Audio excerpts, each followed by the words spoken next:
তো হয় কি, যার সন্তান গুম হয় নাই, খুন হয় নাই, তার লাইফ তো ভালোই ছিল। যারা পাচার করেছে, এখন এই যে আগেই ভালো ছিলাম, এদেরকে আমি শুধু একটা বলি যে ট্রায়াল হলো, আর্টিফিশিয়ালি হলেও এদের কাউরে 1 ঘন্টার জন্য ওরকম একটা আয়নাঘরে যদি রাখা যায়, অথবা তার সন্তানকে, তার বাবা মাকে। প্রফেসর ইউনূস যেদিন প্রথম আয়নাঘর ভিজিট করলেন, ওদিন একটা বাচ্চা মেয়ে গেছিল তার সাথে। সেই বাচ্চা মেয়েটা পর ইন্টারভিউতে বলতেছে, ওর মাকে যখন আয়নাঘরে নিয়ে আসছে তখন ও খুব ছোট, ওরেও নিয়ে আসছে সাথে। ওর মা অনেক ভারী। তো ওর মাকে মারতে মারতে এমন অবস্থা হয়েছে, তো ও বলছে যে আমার মার একটু পানি দেন।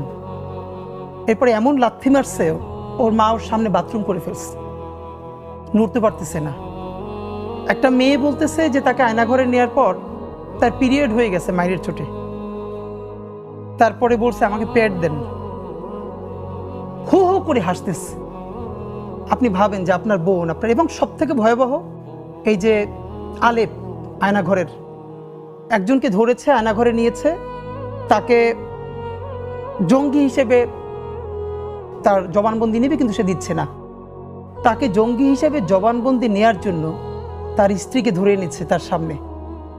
আপনি চক্ষু বন্ধ করে ভাবেন যে তার স্ত্রী তখন রোজাদার স্ত্রীকে সে যাতে স্বীকারোক্তি দেয় যে এখানে জঙ্গিপনা আছে আর সে জঙ্গি কার্যক্রমের সাথে জড়িত।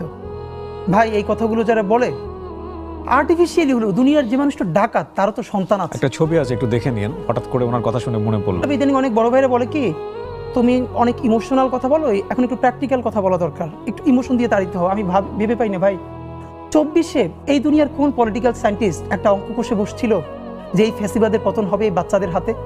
সবাই তো 24-এ নির্বাচনের পরে বলেছে আরো 5 বছর।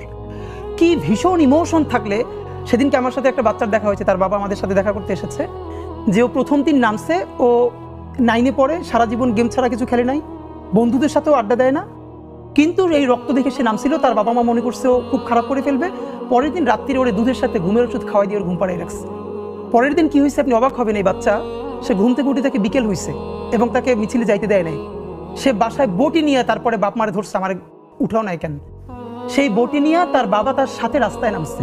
এটা শুনেছেন? মানে যে ও যেহেতু নামবেই, তাহলে আমি নামি। এগুলো কি প্র্যাকটিক্যাল ছিল?